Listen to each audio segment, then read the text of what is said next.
She was 18 years old. She had never kissed a man, never left her county, and never done a single thing wrong in her life. And her father sold her for $40 and a mule. Not to a kind man, not to a safe home, to Rowan Creed, but the most feared name between the valley and the timberline. A man people crossed the street to avoid. A man whose first wife died in the mountains and whose children hadn't smiled in 3 years. Everyone said Eliza wouldn't last the winter. They had no idea what she was made of. If this story pulls you in, hit that like button and drop your city in the comments. I want to see exactly how far this story travels. Now settle in. This one's going to take a while. The snow came early that year. By the second week of November, the settlement of Caldwell Crossing had already buried 2 men, one from exposure, one from a bar fight that went 3 rounds too long. And the winter hadn't even shown its real teeth yet. The kind of cold that settled over those mountains wasn't the clean postcard cold that people back east romanticized in their letters and their novels. It was mean cold. Bone-deep, spirit-breaking cold that crept through the gaps in your walls at 3 in the morning and made you question every decision that had led you to this particular patch of frozen nowhere. Eliza Hale had grown up in that cold. She knew it the way you know an abusive neighbor. You never got comfortable with it, but you learned its patterns. You learned when to duck. She was awake before sunrise that morning, the way she'd been awake before sunrise every morning since she was old enough to be useful. The small room she shared with her 2 younger sisters was barely bigger than a horse stall, and the single wool blanket they split between them had more holes than fabric at this point. Eliza had pressed herself against the wall through the night, ceding the warmest part of the mattress to her sisters without thinking about it. That was just what she did. That was just who she was. She dressed in the dark. Wool stockings. A patched dress that had once been green but had faded to something closer to the color of old dishwater. Her boots. The left one had a sole that was separating, and it made a faint slapping sound with every step she took, like a dog with a loose paw. She'd been meaning to fix it for 2 months. She hadn't had the money for thread. The kitchen was cold enough to see her breath when she came downstairs. She got the fire going with the focused, efficient movements of a girl who had done this 10,000 times. Checked the water barrel, half full. She'd need to haul more from the well before her father woke up, or she'd hear about it. Her father. Thomas Hale was a man who had once been something. That was what people said, anyway, when they were being charitable. He had such promise when he was young. He'd come west with a land deed and a young wife and plans that stretched further than the horizon. But the land had turned on him, the way land in this country sometimes did, and his wife had died having their 3rd child. And somewhere between those 2 losses, Thomas Hale had decided that the world owed him something, and that the card table was the most likely place to collect. Eliza didn't resent him. She had tried over the years to hold on to resentment as something useful, something that might push her somewhere, but it kept dissolving into something more like exhaustion. Resenting her father was like resenting the weather. It took energy she didn't have, and it didn't change a single thing about tomorrow's forecast. She had the porridge going when she heard his boots on the stairs. Thomas Hale was a tall man who had once been broad through the shoulders and had since grown soft in the belly and hollowed in the face. He moved through the kitchen without looking at her, went straight to the shelf where he kept a bottle, found it empty, and made a sound in his throat like a dog that's been kicked.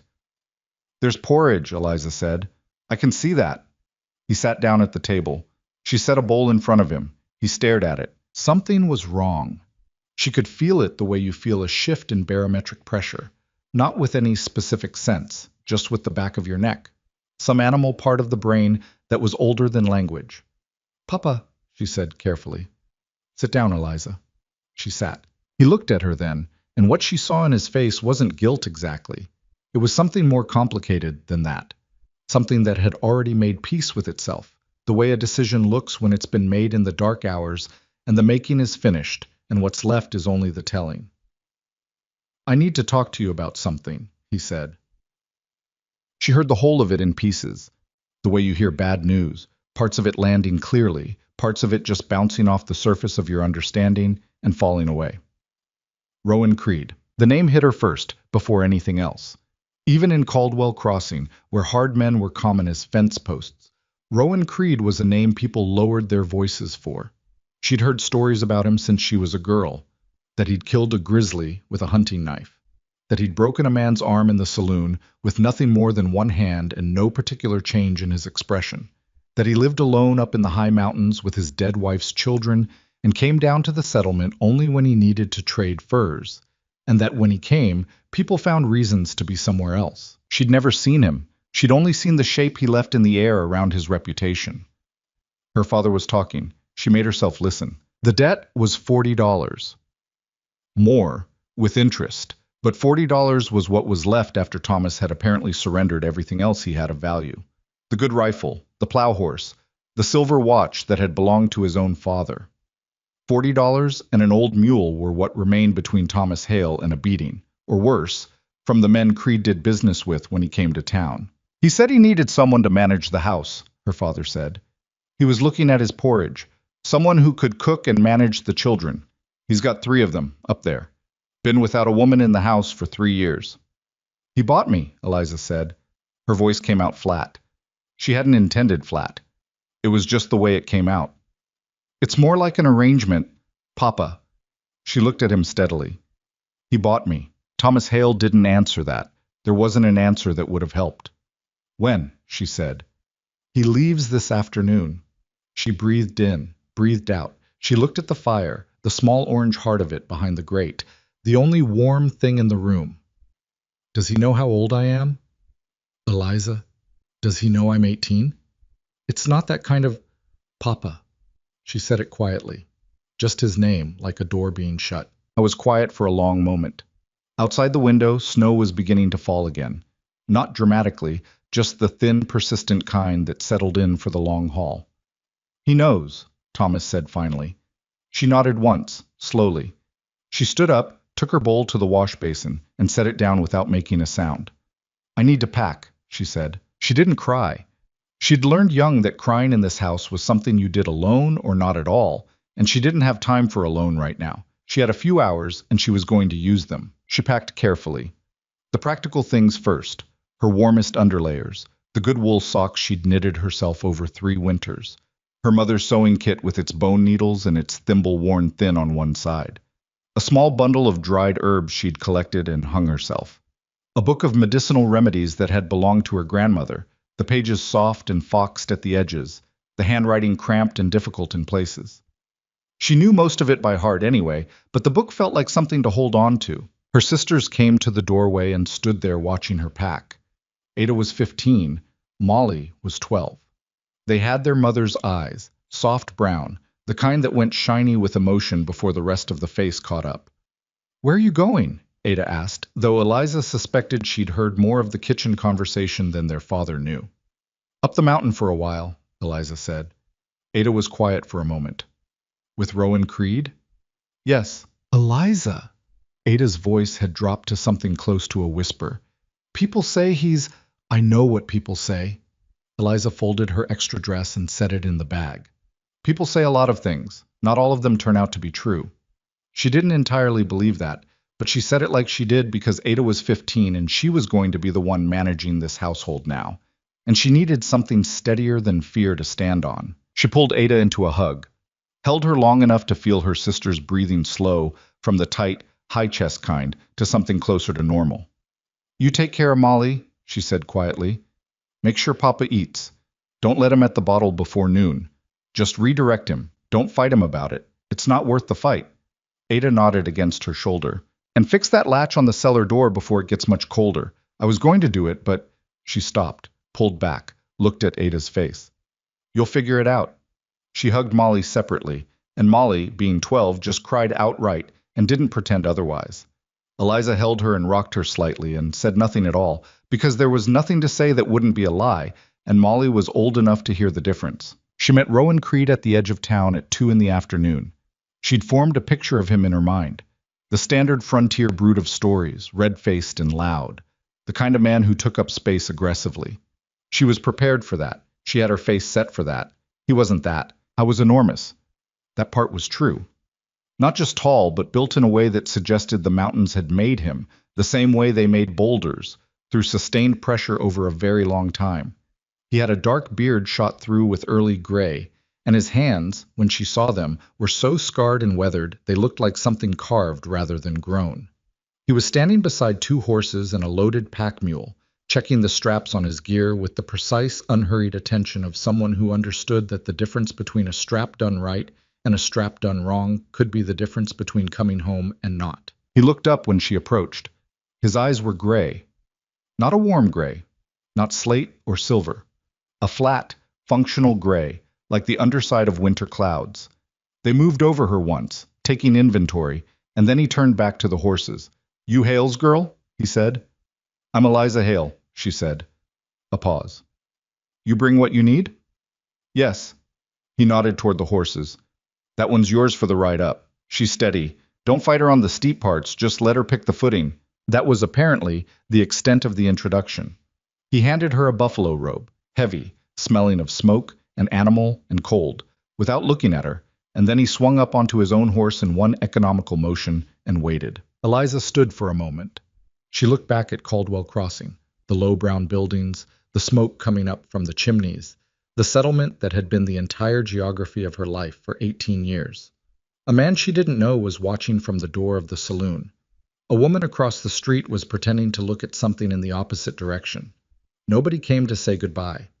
Her father had not come to see her off. She swung herself up onto the horse, settled the buffalo robe around her, pointed herself toward the mountain. "Ready," she said.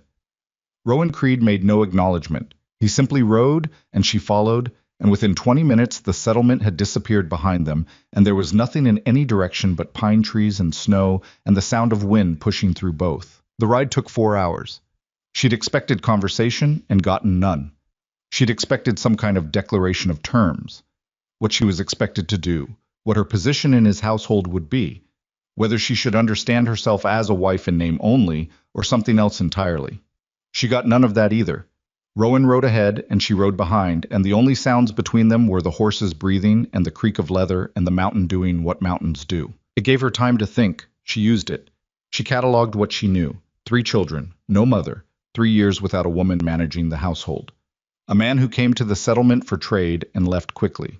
A reputation that had accumulated enough weight to make his name itself a kind of warning.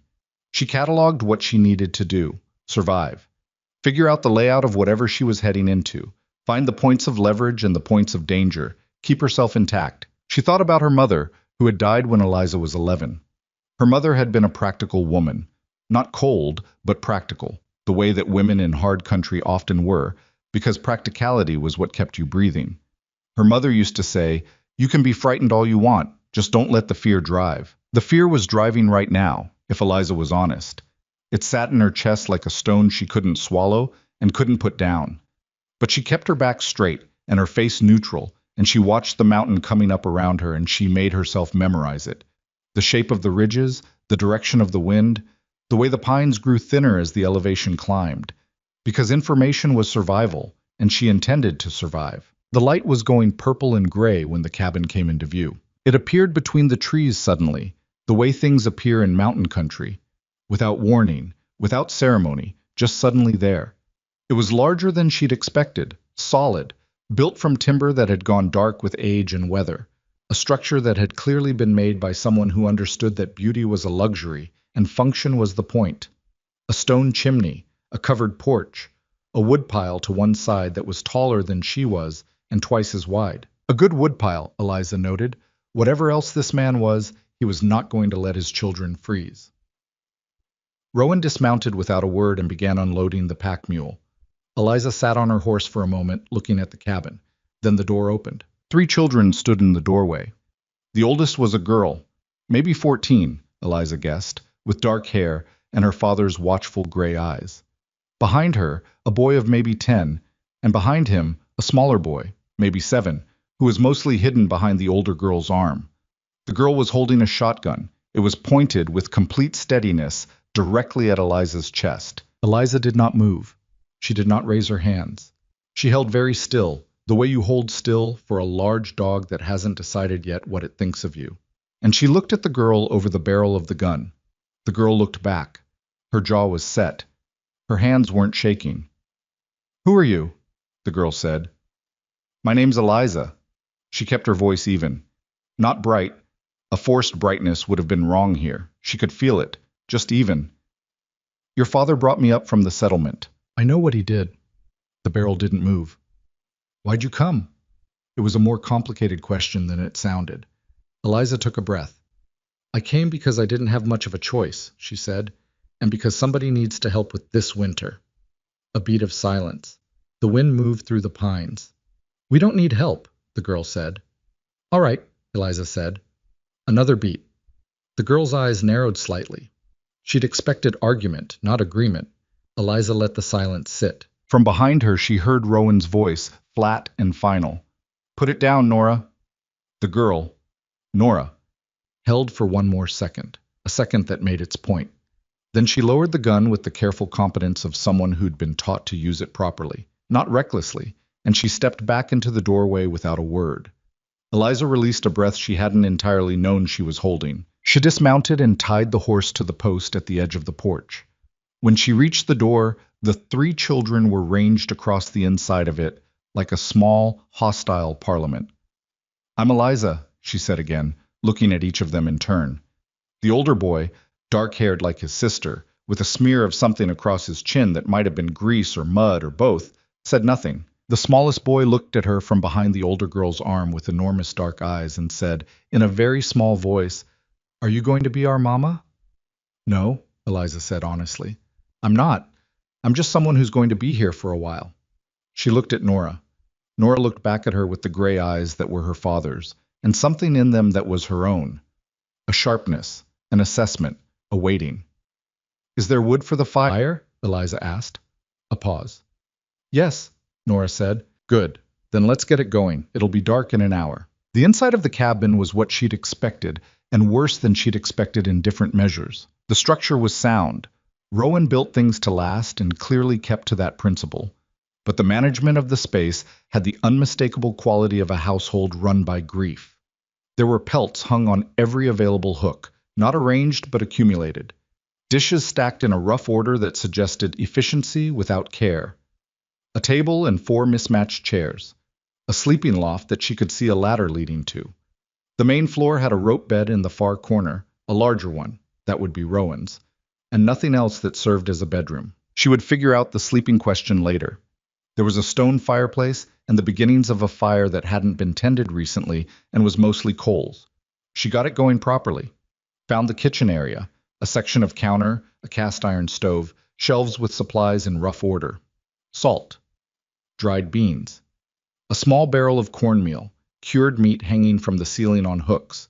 Enough for the winter, if managed carefully. She started managing it. The children watched her for a while. The oldest boy, she didn't have his name yet, eventually drifted outside. Nora stayed watching from a chair with the gun across her knees, which Eliza decided to treat as a normal situation. The smallest boy, Caleb, she would learn, followed Eliza around the kitchen at a distance of about 3 feet, close enough to watch but far enough to bolt if necessary. You know how to cook? Nora said eventually.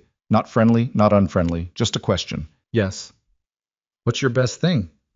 Eliza thought about it honestly. Bean soup with a ham hock, though I can't promise you'll have those conditions every time. Something moved at the corner of Nora's mouth. Not a smile, just a movement. Papa can get the ham, she said. That's useful to know, Eliza said. Rowan came in an hour later, having stabled the horses and finished with the pack mule. He set a stack of supplies on the table without comment, washed his hands in the basin, looked at the fire going properly, looked at the activity at the stove, and then sat down in the chair nearest the door and began working on something with his hands. A length of rope, working it through some kind of knot with the focused mindlessness of long habit. He said nothing.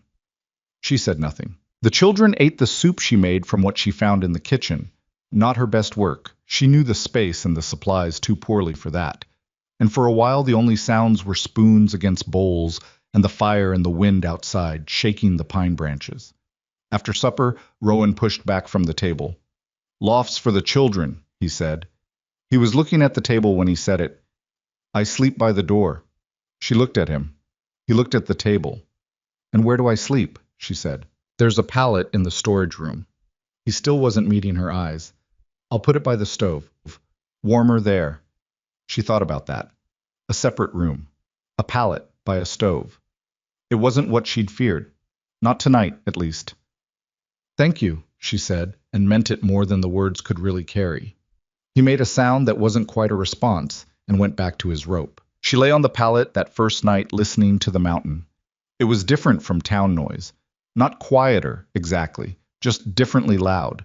The wind was its own language up here, the kind that got into the gaps around the window and talked through them in a low, continuous register. The pines cracked sometimes when the temperature dropped fast enough. An owl said something to another owl a long way off, and neither of them seemed to get an answer they were satisfied with. She was cold. The stove had been banked but not hot, and the storage room was a degree or two cooler than the main cabin. She curled the buffalo robe around herself and focused on the warmth she had, which was enough. She thought about the children.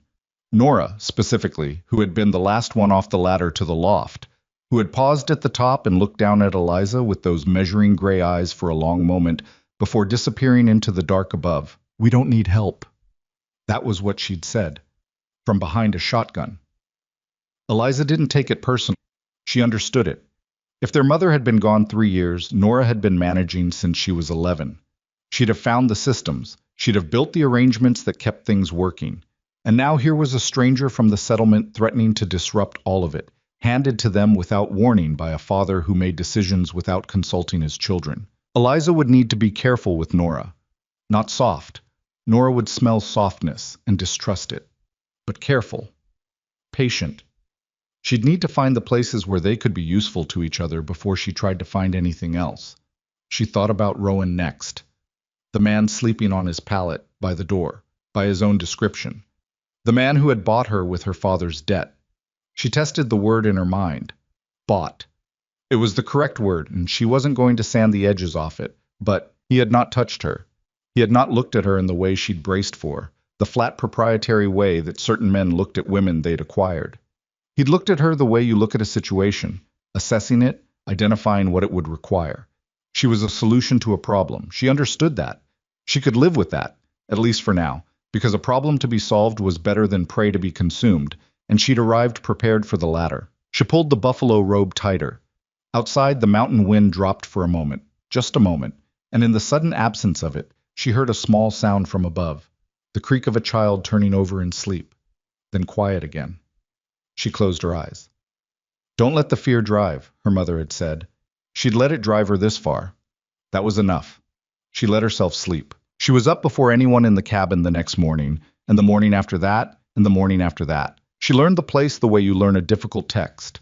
Slowly, from the beginning, reading for what was actually there rather than what you expected to find. She learned which floorboard squeaked and where the draft came through the wall by the window. She learned that the cornmeal had weevils starting in the back of the sack and needed to be sifted and the worst of it discarded before it ruined the rest. She learned that the axe had been rehung on its handle at a slightly wrong angle, which meant every split threw a little off to the left, which meant you got tired faster than you should. She fixed the axe handle on the 4th day, working the wedge tight with a mallet. Rowan came in from the trapping lines and saw her at it and stopped. She looked up. He looked at the axe, then at her. Then he walked past her into the cabin. He didn't say anything about it.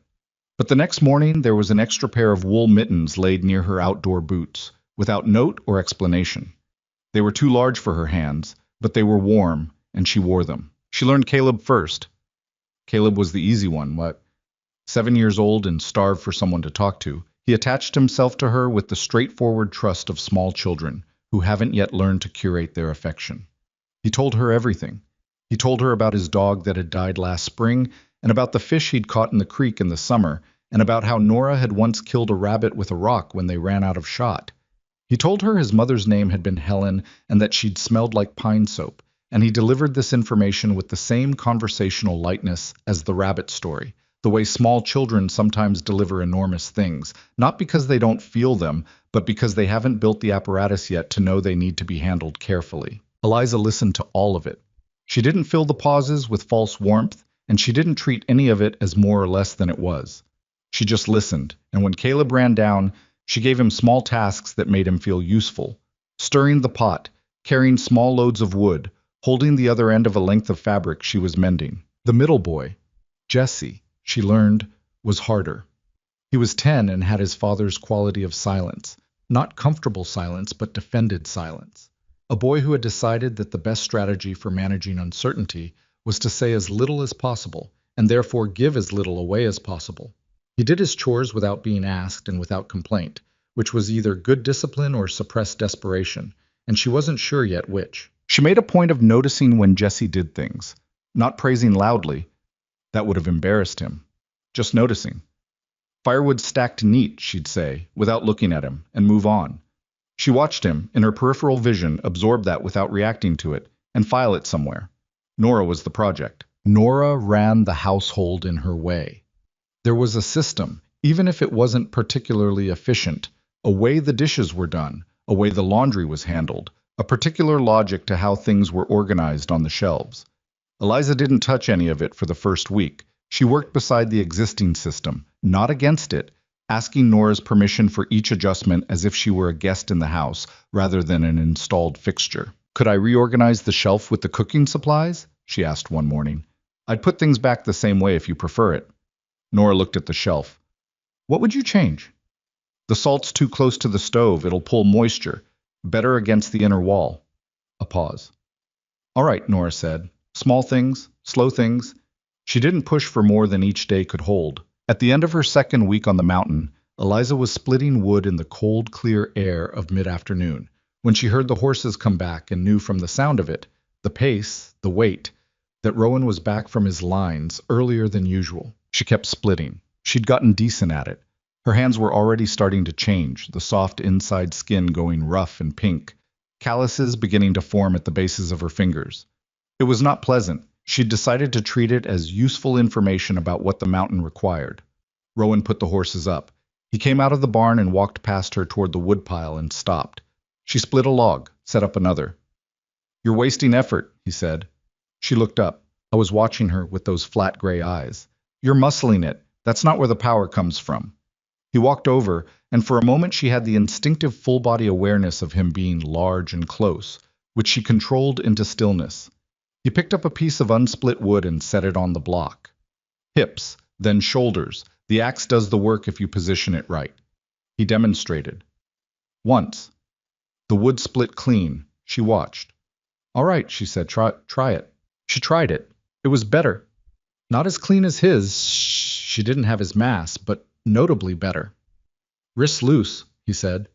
She adjusted. He watched for 3 more swings, made a sound that might have been assessment, and then walked into the cabin. It was the longest conversation they'd had since the ride up. She kept splitting, using the new technique, and she thought that you could probably learn a lot about a person from how they taught things, whether they talked at you or with you, whether they showed contempt for your ignorance or just corrected it. Rowan had corrected without contempt. It didn't mean anything conclusive, but she noted it. By the end of the month, she had developed a tentative mapping of Rowan Creed. He was not what the stories had built. The stories had made him a brute, a man-shaped force of violence and danger. And the violence was real, she didn't doubt that. You could see it in his body the way you see a river's power, not when it's flooding, but when it's contained, the potential of it banked behind muscle and stillness. He was capable of terrible things. She was not naive about that. But the brute part was wrong. A brute wouldn't have repaired her boot sole without being asked. She'd found it one morning waiting by the door, the flapping sole stitched tight with heavy thread, the work done in the night while she slept because he'd apparently noticed the sound it made and solved the problem without commentary. She hadn't said thank you. She'd understood by then that thank you made him uncomfortable in a way she couldn't entirely read, so she'd just pulled the boot on and let the good work speak for itself. A brute wouldn't have. On a morning when the cold hit particularly hard and she came to the kitchen to find the stove already burning and a pot of coffee already made, looked up from his work and said, "Cold front. Thought you'd want it warm," and then looked away before she could respond. I wasn't kind. She wouldn't use that word. Kindness implied softness, and Rowan Creed did not do soft. But there was something operating in him beneath the silence, a sense of obligation toward people who were in his sphere, a refusal to let people under his roof suffer what he could prevent. It wasn't warmth. It was something older and more reliable than warmth. She was still frightened of him, in the low-grade, ongoing way that felt less like acute fear and more like respect for a thing's potential energy. She didn't think she'd stop being frightened of him, but fear, she was learning, was not the only thing the situation contained. On a Tuesday in the last week of the month, she was mending a tear in one of Jesse's shirts, and Caleb was at the table drawing pictures of something complicated that he was narrating in a semi-continuous murmur, and the fire was going properly, and the smell of the venison stew she'd made from Rowan's recent kill was moving through the whole cabin, and Nora came down from the loft and looked at the room for a moment before she sat down and picked up the sock she was darning. For a while, none of them said anything. Nora said, without looking up from the darning, "Mama used to put dried rosemary in the venison." Eliza looked at her. Nora was not looking at her. She was looking at the sock. "I'll look for some in the spring," Eliza said, "if there's a place to find it." "There is," Nora said. "I'll show you." Oh, she went back to the darning. Eliza went back to the shirt. And across the room, Caleb continued his narration about his complicated drawing, and the fire burned, and the wind moved through the pines outside. It wasn't peace. Not yet.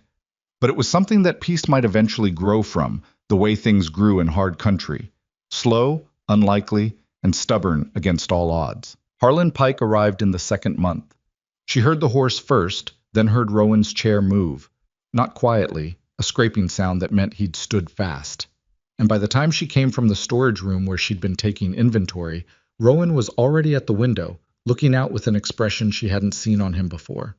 It was the expression of a man who has put something between himself and a problem and is watching that problem show up anyway. "Who is it?" she asked. "Nobody you want to meet." The door didn't knock. It opened. Harlan Pike was roughly Rowan's height, but built lean and loose, the kind of lean that suggested deprivation more than fitness. A man who had spent a long time in places with insufficient food and made himself mean to compensate. He had a beard that needed attention and eyes that were a pale shade of brown that somehow managed to be colder than the mountain air. He came in like he owned the floor and looked around the cabin with the evaluative sweep of a man taking stock. Then his eyes found Eliza. She saw the precise moment his expression changed. "Creed," he said, his voice carrying that easy, performative warmth of a man who has learned to use charm as an instrument. "Heard you'd acquired yourself some domestic help." "What do you need, Harlan?" Rowan's voice was flat. "Just stopping through. Weather coming. Thought I'd see if you could spare some supplies." "I'll get you what I can spare." He said it deliberately. "What I can spare." He was already moving toward the supply shelf. Harlan Pike didn't move toward the supply shelf. He moved toward Eliza, stopping at a distance that was one careful step inside the boundary of comfort, and she felt the full weight of his attention like a hand she hadn't consented to. "I don't think we've been introduced," he said. "I'm Eliza." She kept her voice level. She did not take a step back. "Eliza." He said it like he was tasting it. "How long you been up here?" "A while." "I bet this company gets lonely." He smiled. It didn't reach the pale eyes. "I run a camp up the North Ridge. Few men up there get a little starved for company, if you take my meaning. I imagine you could—" She didn't let him finish. It wasn't bravery exactly. It was the recognition that letting him finish would mean having heard it, and she didn't want to have heard it. "I'm not available for hire," she said. His smile stayed on, but changed quality. "That's not for you to say, sweetheart, is it? Way I heard it, Creed bought your contract from old Thomas Hale, which means—" His hand closed around her wrist. She moved on instinct. The cast iron pan was on the stove beside her. Her hand found the handle without looking. But she didn't use it. She didn't get the chance. The sound Rowan Creed made when he crossed the room was not a sound she had a name for. Not a shout, not a roar. More like the sound a structure makes when something fundamental inside it gives way. In the space of 2 seconds, Harlan Pike's hand was no longer on her wrist. Harlan Pike was no longer on his feet, and Rowan was standing over him with an expression that was completely empty of anything except intention. "Get up," Rowan said. His voice was very quiet. Harlan Pike looked up at him from the floor. The smile was completely gone. "Get up," Rowan said again, "and walk out of this cabin and don't come back to this ridge." A long moment. Nobody moved. The fire crackled. Outside, the wind had picked up. Harlan Pike got up slowly, with the careful movements of a man who has correctly assessed the situation and is making the only intelligent decision available to him. He walked to the door. He didn't say anything. The door closed behind him. The cabin was very quiet. Eliza set the cast iron pan back on the stove. Her hands were steady. She was surprised to notice that. She turned. Rowan was still standing where he'd stopped, breathing slowly, something in his jaw that was working to release. "Thank you," she said. He looked at her. The empty expression was fading back into the flat gray default. "He won't come back," Rowan said. "I know." She held his gaze for a moment. "But thank you anyway." He muttered a sound that wasn't quite a word, and walked to the door and stood there with his hand on the frame, looking out into the late afternoon. She thought he might say something. He didn't. She went back to her inventory. But as she worked, the thought settled over her, quiet and significant.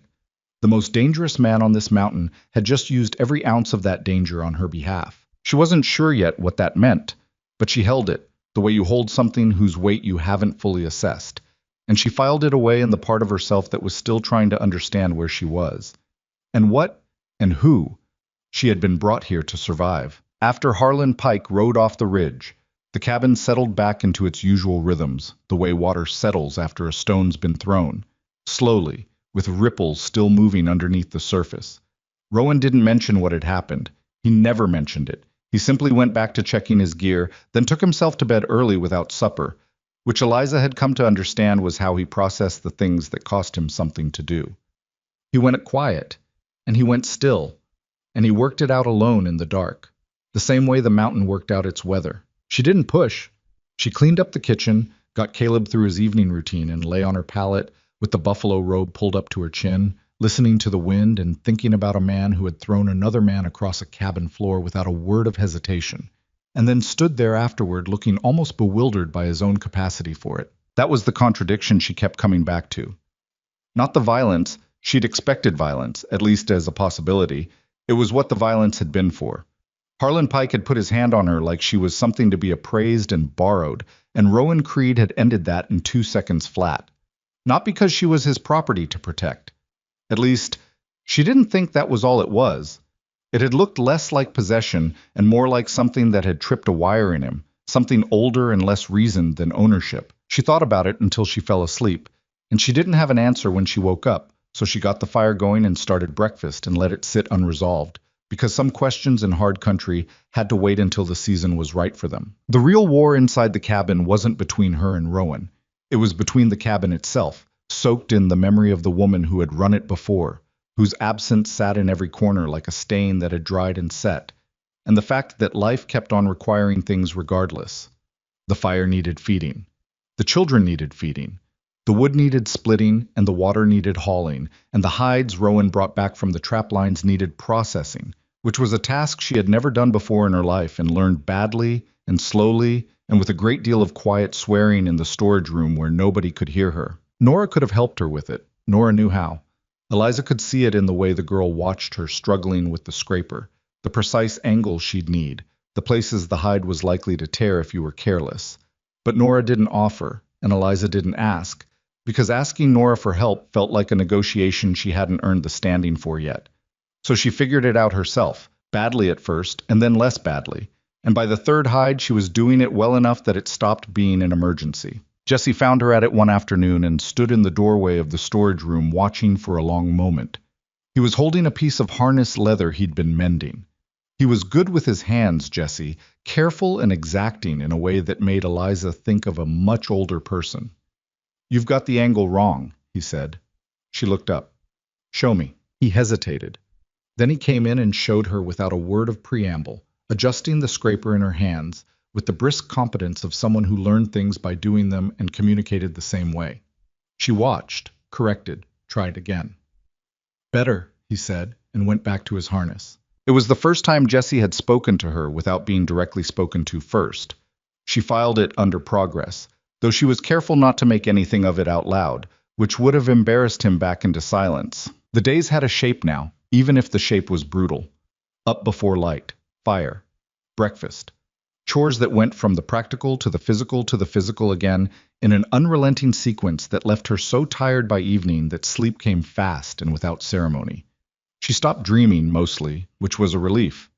Her dreams in the first weeks had been of Caldwell Crossing, of her sisters, of the sound her father's chair made when he pushed back from the table, and those dreams left her waking with a kind of grief she didn't have time for. Now she woke up and she was just in the cabin, and that was that.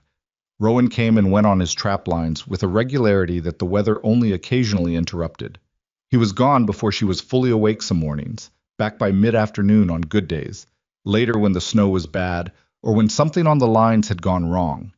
He didn't explain his schedule, and she didn't ask for it. She simply kept food warm and didn't comment on the hour. What she noticed, slowly and with some surprise, was that he adjusted his habits to accommodate hers in small ways he never announced. The first time she'd needed to haul water from the creek in early morning, a job that required breaking the surface ice and involved a good chance of getting wet in temperatures that punished wet. She'd come outside to find the ice already broken and the first 2 barrels already filled, sitting on the porch. He'd done it before dawn, before she was up, without a word. She'd stood there in the gray early light looking at those barrels for a moment, and something had moved through her that she couldn't quite classify. It kept happening, small things. A problem would appear, a loose shutter that banged in the night wind, a gap in the cabin wall where cold was getting through, a section of the porch that had gone soft and dangerous underfoot, and without conversation, it would be fixed, not by her. She hadn't fixed those things. One evening she came to the main room and found him working on the loose shutter by lantern light, the children already in the loft. She stopped in the doorway. "I was going to do that," she said. He kept working. "You've got enough to do." She watched him for a moment. "How do you know what I've got to do?" "I pay attention," he said. Simple as that. She stood in the doorway a little longer than she needed to, and then she went to bed. He paid attention. That was the thing. The man who said almost nothing and looked at almost no one was somehow watching everything. She'd catch it sometimes. A glance she wasn't supposed to notice, lasting about half a second and then gone, the way a fish surfaces and disappears before you can be sure of what you saw. He was watching her with the children. He was watching how she managed the supplies. He was watching, she thought, for something specific, some piece of evidence that would settle the question he was apparently still asking. She didn't know what question. She wasn't entirely sure she wanted to. The children were changing, not dramatically. This wasn't a storybook transformation. Jesse was still defended, and Nora was still watchful, and Caleb was still Caleb, who would have attached himself warmly to a fence post if it had been willing to listen. But the specific texture of the resistance had changed. Jesse stopped leaving the room when she entered it. Nora stopped responding to every suggestion with a one-beat pause that said, "I'm considering whether to allow this."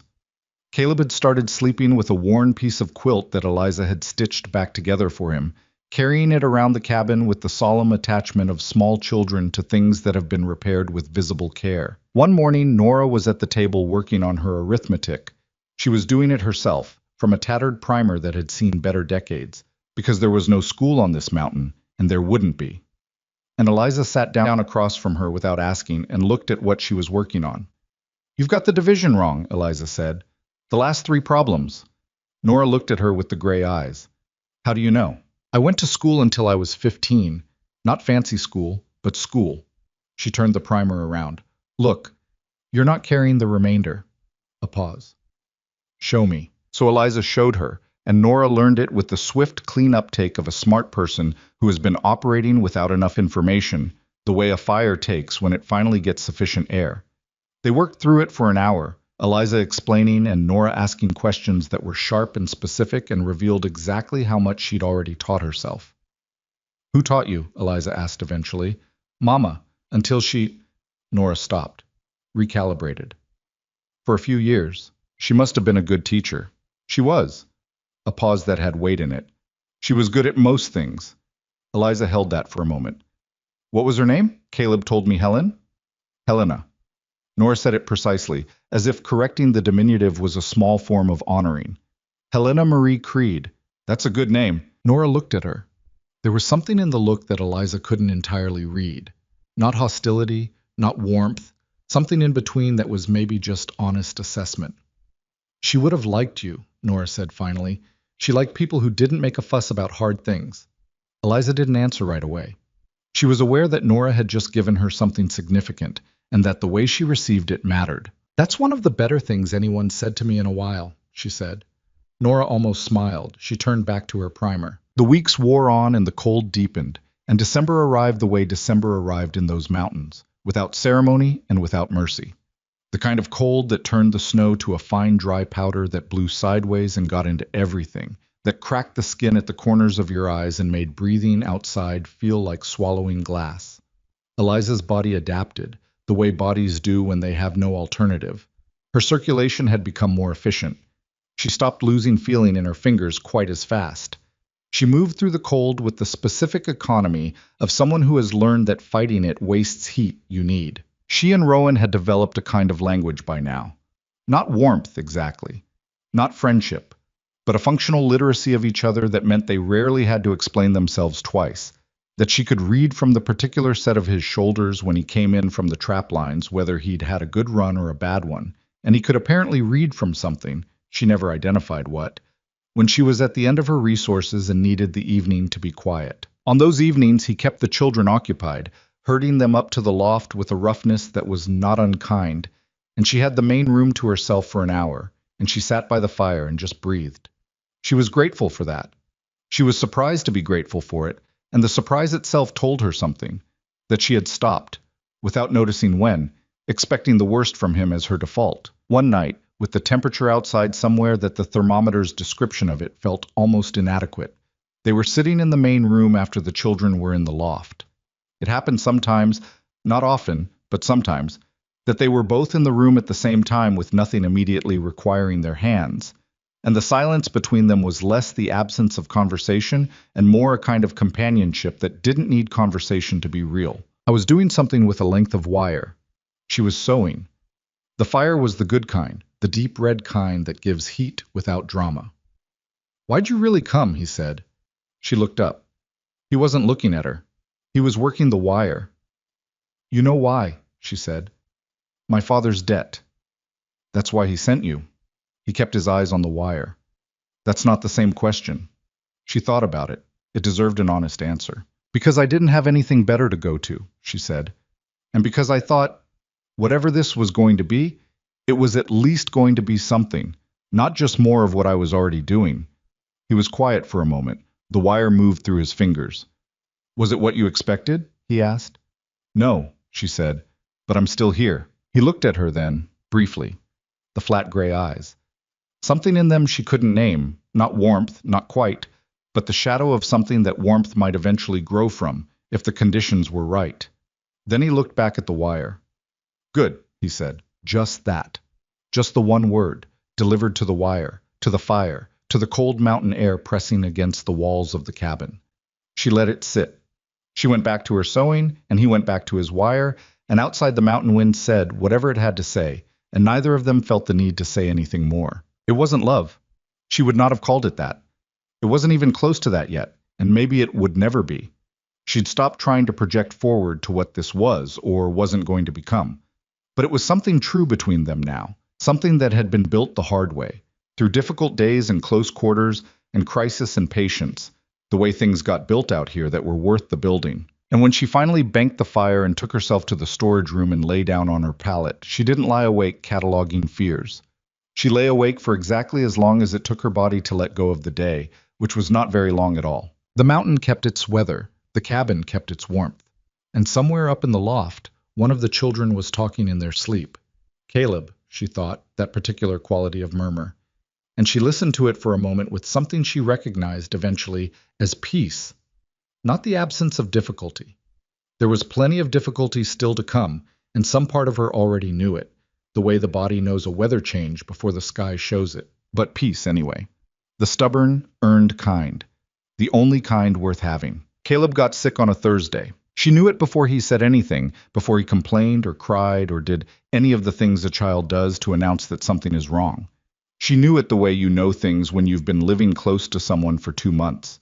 From the particular quality of his silence at breakfast, from the way he left half his porridge untouched and didn't comment on it, from the fact that he didn't follow her to the kitchen afterward the way he usually did, trailing behind with whatever was on his mind that morning. She found him sitting in the chair by the fire with his quilt pulled around him, not playing, not talking, just sitting. And when she put her hand to his forehead, she felt the heat rising off him like a stone in afternoon sun. "How long have you felt this way?" she asked. He looked up at her with those dark eyes, heavy-lidded now and glassy at the edges. "Since last night," he said. "I didn't want to wake anybody. 7 years old and already apologizing for being sick. She felt something tighten in her chest that had nothing to do with the cold. She got him back to his pallet in the loft and tucked the quilt around him and took his temperature the only way she had available. Her lips to his forehead, which told her it was high but not yet catastrophic. And then she came back downstairs and started thinking. By afternoon, he was coughing. Not a regular cough. Not the rough, productive cough of a chest cold working itself out. This was deeper than that, seated low in the lungs, with a rattling quality underneath it that she recognized from her grandmother's remedies book, and from the one time she'd heard it in a person, which was the winter she was 9 and old Mrs. Carey's youngest, had gotten the lung sickness, and everyone in 3 houses over could hear it through the walls at night. That child had survived. Not all of them did. She came downstairs and found Rowan sitting at the table, sharpening a blade with long, steady strokes, and she stood across from him and said, "Caleb's cough has gone to his chest." The sharpening stone stopped. He looked up at her, and for a moment his face did something she hadn't seen it do before. The controlled surface of it cracked, just slightly, the way ice cracks before it gives way. And underneath was something raw and badly frightened. "How bad?" he said. "I don't know yet. Bad enough that I need to know what you have in the house. Any camphor? Mustard powder? I need onions, definitely. Do you have dried thyme?" He was already moving before she finished asking. He went to shelves she hadn't known about, a section of the storage room she hadn't opened, which turned out to be a narrow cabinet built into the wall behind a hanging pelt. He pulled things out and set them on the table. Some of what she needed, not all. "No camphor," he said. "All right, I can work without it." She was pulling her grandmother's book from the shelf where she kept it, turning to the pages she'd already read so many times she could have recited them. She read them anyway, because this was not the moment for confidence. This was the moment for making sure. "I need water boiling, a lot of it, continuously, and I need you to build the fire up. More than usual, I want this room as warm as it can get." "Done," he said. He didn't ask why. He just did it. Nora appeared at the foot of the loft ladder, her face pale. "What's wrong with Caleb?" "He's sick," Eliza said. She kept her voice steady. "I'm going to work on it. I need you to keep Jessie up in the loft tonight and keep things calm up there. Can you do that?" Nora looked at her for a beat too long. The look of a girl who understood that the calibrated calm in Eliza's voice was exactly that, calibrated. And then she nodded. "Yes. Good." Nora didn't go back up immediately. She stood at the foot of the ladder for another moment, and she said quietly, so only Eliza could hear, "When Mama got sick, her cough sounded like that." Eliza met her eyes. She didn't look away from it, and she didn't cover it over with false reassurance, because Nora was 14 and had already been lied to by Hope before. "I know," Eliza said. "I'm going to do everything I know how to do. That's all I can promise you." Nora held her gaze for another second. Then she climbed back up the ladder, and Eliza heard her speaking quietly to Jessie in the dark above. And she turned back to the table and the herbs and the boiling water and got to work. The treatment she assembled from her grandmother's book and her own hard-earned knowledge was not elegant. Nothing about medicine in this country was elegant. It was all improvisation and educated guessing, and the humbling awareness that you were working with incomplete information against something that didn't care about your intentions. She made a poultice from the mustard powder and lard, wrapped it in a square of flannel, and pressed it to Caleb's chest. She made a steam tent from a blanket and a pot of boiling water with dried thyme thrown in, and she held it over him while he breathed the vapor and coughed and cried a little from the discomfort of it. She made a tea from the onions she'd had Rowan slice, his eyes streaming silently over the cutting board in a way that might have been almost funny under any other circumstances. And she got it into Caleb in small sips between coughing fits. Rowan stayed. She hadn't asked him to, and she wouldn't have. She'd expected him to be in the way, one more thing to manage. He wasn't in the way. He was simply present in the way that large, quiet people can be present, occupying space without demanding it, doing whatever she told him to do without requiring explanation and without offering unsolicited opinion. When she needed another blanket, he had it. When the fire needed feeding, he fed it. When she needed to change the poultice and needed both hands, he held Caleb still, gently, with the particular care of a man who has handled fragile things and knows the difference between strong and rough, while she worked. Caleb looked up at his father during one of these moments, his small face shiny with fever sweat, and said, "Pa, I don't feel good." "I know," Rowan said. "Eliza's fixing it." The simplicity of it, The certainty of it, stated to his sick child without hedging, without qualification, landed somewhere in Eliza that she didn't have a name for. She kept her eyes on what she was doing. Midnight came and went. The fire burned high. The cabin was hot in a way it had never been since she arrived. A thick, medicinal heat, smelling of thyme and onion and mustard and fear. Outside, the temperature had dropped to something serious, and the wind was talking in a register that meant the next few days were going to be bad. Caleb's breathing worsened around 2 in the morning. The rattling went deeper, and he coughed until he gagged, and his small body heaved with the effort of it, and Eliza sat beside him with her hand on his back, feeling every one of those heaves move through him, and kept her face neutral and her voice calm and worked through every option she had available, and then started over and worked through them again. "Is it enough?" Rowan said. He was across the pallet from her, on the other side of his son. He wasn't looking at Caleb. He was looking at her. The question was completely direct. No preamble, no softening. Is it enough? She looked up at him. His face in the firelight was stripped of everything except that core frightened thing she'd seen crack through earlier, and it was fully visible now, no attempt to conceal it. This was not the mountain man who threw Harlan Pike across a room without blinking.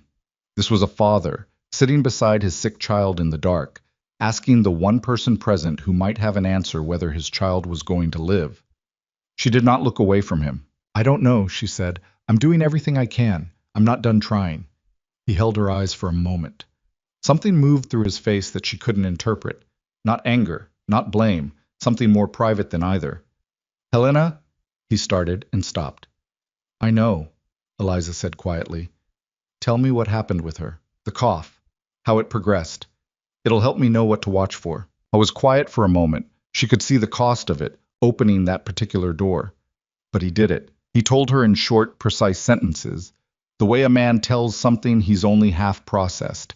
The details still sharp and unsmoothed because grief doesn't sand things down as evenly as people expect. Helena had started the same way. The dry heat, then the cough dropping into the chest, then 3 days where it seemed to stabilize and they'd thought it was turning. Then the 4th day it had gone bad fast, a kind of drowning from the inside, and there had been nothing. No remedies, no resources, no warning adequate to how quickly it moved. He stopped talking. The fire popped. 4 days, Eliza said. We're in the first 24 hours. Does that matter? Yes, we caught it early. I'm putting different things at it than you would have had available 3 years ago. It matters. She pressed the new poultice to Caleb's chest. Don't give up on the first night. I'm not giving up, he said. There was something in his voice, not defensiveness, but the kind of clarification that comes from a sore place. I just need to know if I should go for the settlement, get a doctor. In this weather, you'd be gone 2 days minimum, maybe 3. She shook her head. He needs consistent treatment, not someone showing up in 3 days. I need to be here, working on it continuously. If I need you to go, I'll tell you. He looked at her steadily. Then he nodded once and settled back. They worked through the night in shifts that weren't formally assigned but fell into a natural order. Eliza managing the treatments, adjusting and readjusting as Caleb's responses told her what was working and what wasn't, and Rowan doing everything the treatments required in terms of logistics, the continuous hot water, and the fire, and the blankets, and the hands when she needed them. Around 4 in the morning, she had Rowan hold Caleb upright while she worked through a set of percussive movements on his back, thumping firmly between the shoulder blades in a rhythm her grandmother had described as like you're helping the chest remember how to throw things out. It was imprecise medicine. It was what she had. Caleb endured it with the exhausted passivity of a very sick child, occasionally making small sounds of discomfort that she acknowledged and kept going through because stopping wasn't an option. Rowan watched her the entire time with an expression that was unreadable in a new way. Not the flat default blankness, not the frightened rawness of earlier. Something in between. Something that was trying to understand what it was looking at. Dawn came gray and colorless through the window, the light of a sky that had been doing heavy weather all night and wasn't finished. Eliza's back ached from hours of crouching. Her eyes felt as though they'd been sandpapered. She was operating on the particular clarity of extreme tiredness, past the foggy stage and into the sharp-edged stage where everything registered with too much precision. She changed the poultice one more time, made fresh tea, listened to Caleb's chest. The rattle was still there, but it had changed quality. Very slightly. Not gone, not even clearly better, but different. The deepest, most waterlogged note of it had shifted. She sat back on her heels. She pressed both hands flat on her knees and breathed. "What?" Rowan said. He was watching her face. "I'm not sure yet," she said, carefully. "Give it another hour." The hour passed. She listened again. And then, a little after 7 in the morning, Caleb had a coughing fit that was prolonged and violent and awful to hear, that had Rowan half rising with his hands extended in the instinct to do something, anything. And when it finally broke, the quality of the boy's breathing was different again. Cleaner. The rattle had moved upward, which meant it was moving out. She put her hand to his forehead, still hot, but not climbing. She sat down fully on the floor beside the pallet, her legs no longer willing to manage the other arrangements, and she put her face in her hands and she did not cry. She was too empty for that. She just sat there for a moment in the dark behind her palms and let herself feel the full weight of the night before it passed. She felt a hand on her shoulder. She looked up. Rowan was crouching beside her, and his hand was on her shoulder, and he was looking at her with those gray eyes that had something entirely new in them, something she'd never seen there before and didn't have a word for, but that was not nothing. "He's going to be all right," she said. Her voice came out rough. "It's moving the right direction. He'll need days of continued treatment, but the worst, I think the worst is through." Rowan looked at her for a long moment. His hand was still on her shoulder. She was aware of the weight of it, the warmth of it through the fabric of her dress, and she didn't move away from it. "I don't know how to," he started. Stopped. Something moved across his face. He was not a man who reached easily for words, and this particular feeling was apparently beyond the range of his usual vocabulary. "What you did tonight." "Don't," she said, not unkindly. "You would have done the same." "I wouldn't have known what to do," he said. It came out with a plainness that was clearly the truth and clearly cost him something to say. A man who prided himself on competence, admitting a limit. "I would have just—" He stopped again. "I didn't know what to do." She looked at him steadily, at the lines in his face that were partly weather and partly something older, the marks of years that had asked a great deal of him and not always given much back. "You did everything I asked," she said.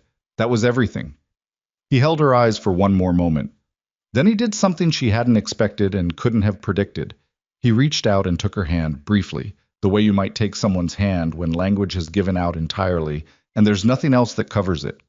His hand was enormous around hers, scarred and rough and warm. He held it for 3 seconds, maybe 4. Then he let go and stood up and walked to the fire and began feeding it wood with his back to her. And she could see by the set of his shoulders that whatever had just crossed his face was being put away now, carefully, back behind the wall where he kept things. She sat on the floor a moment longer. Then she got up and checked on Caleb, who had fallen into a real sleep now. Not the fevered unconscious of the night, but actual sleep, the healing kind. And she adjusted his blankets and pushed the damp hair off his forehead and let herself feel, for just a moment, the simple relief of a child still breathing. From above, she heard the loft ladder creak. Nora came down, took one look at the room, at Caleb sleeping, at Eliza standing beside him, and something on the girl's face came undone. Not dramatically. Nora didn't do dramatic. Just a brief visible release, a loosening around the eyes, that was there and then contained again in less than a second. "He's better," Eliza said. Nora nodded.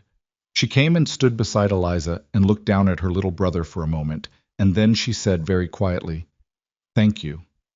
Eliza didn't answer. She put her arm around Nora's shoulders briefly, and Nora, who would have pulled away 2 months ago, who had made an art form of not needing anything, leaned in, just slightly, just for a moment, before she straightened back up and went to help with breakfast. Outside, the blizzard kept its promise. Snow came down in quantities that made the window useless as a source of light, and the wind hit the cabin walls with a regularity that was almost like breathing, the mountain's own particular rhythm. But inside the fire burned, and the child slept, and the coffee Rowan made was strong enough to stand a spoon in, which was exactly what the morning required. She drank it standing at the stove, both hands around the cup, too tired to sit, and she thought about nothing in particular for a while, which was its own form of rest, the hardest night on the mountain so far. She'd survived it. More importantly, Caleb had survived. And something else had happened in the course of it, something she couldn't fully articulate yet, some rearrangement of the landscape between herself and the man standing on the other side of the cabin, silent as always, but differently silent now. Not closed, not walled, Just quiet, the way things are quiet when they've said what needed saying and are waiting to see what comes next. Caleb recovered slowly, the way children recover from serious illness. Not in a clean upward line, but in an uneven, frustrating progression of better days, followed by days that seemed to slide backward before finding the path again. He'd be up and eating and following Eliza around the kitchen on a Tuesday, and then spend Thursday with the fever creeping back and the cough returning in a diminished but still frightening echo of itself. She adjusted the treatments each time without panic, watching him the way her grandmother had taught her to watch illness.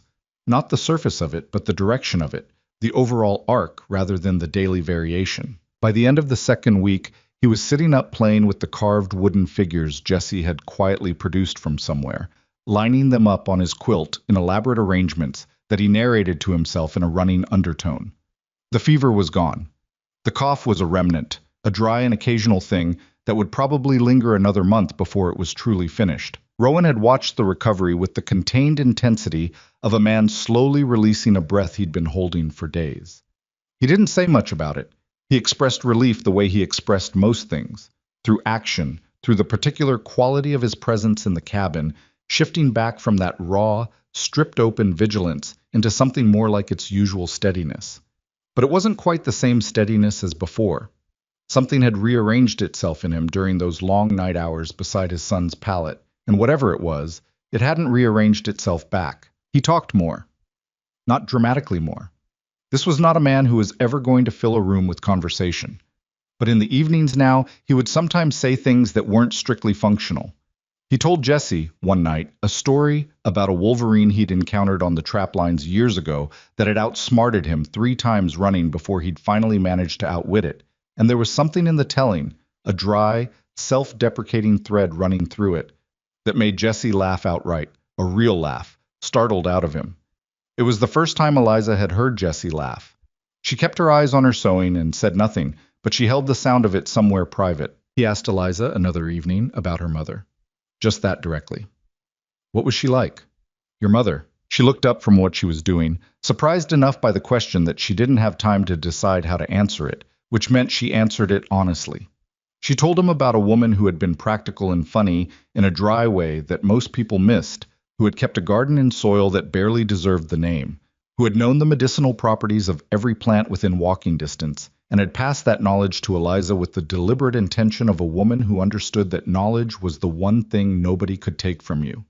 She told him about the way her mother had smelled, lye soap and dried lavender, always, and about the time she'd faced down a creditor twice her size with nothing but a wooden spoon and a complete absence of fear, and she heard her own voice doing something while she talked that it hadn't done in a long time, softening around the edges of the memory instead of bracing against it. Rowan listened the way he did most things, completely, without interruption, watching her face with the gray eyes that missed very little. She sounds like someone worth knowing, he said when she finished. She was, Eliza said. A pause. The fire. The usual mountain wind doing its usual business outside. You got a lot of her, he said. He said it quietly, almost to himself, and he looked away after, back to whatever was in his hands, and she understood that he hadn't entirely meant to say it aloud, and that making anything of it would embarrass them both. So she said nothing. But she kept it. January went deep and brutal in the way January on that mountain had apparently been doing since long before any of them arrived on it. The snow accumulated in quantities that changed the landscape outside the cabin windows into something featureless and enormous, the tree lines reduced to dark suggestions at the edges of a white expanse that had its own strange beauty if you weren't also trying to survive in it. Rowan dug out the path from the cabin to the barn every morning, and it was filled back in by afternoon.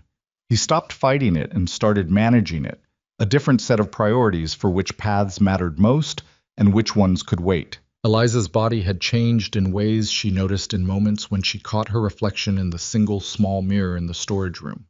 Her face was different, not older exactly, but more defined, like a sketch that's been worked over and the important lines made darker. Her hands were nothing like what they'd been in Caldwell Crossing. They were working hands now, the kind her mother had had, the kind that told a story without a word. She was stronger, not just physically, though she was that genuinely, in ways that surprised her sometimes when she hauled a barrel or split a particularly difficult length of knotted wood. She was stronger in some other way that was harder to measure, something in the core of how she met difficulty.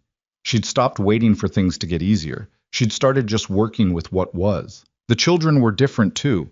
Jesse had lost the specific guardedness that had made him seem, in those first weeks, like a much smaller person wrapped in a much larger silence.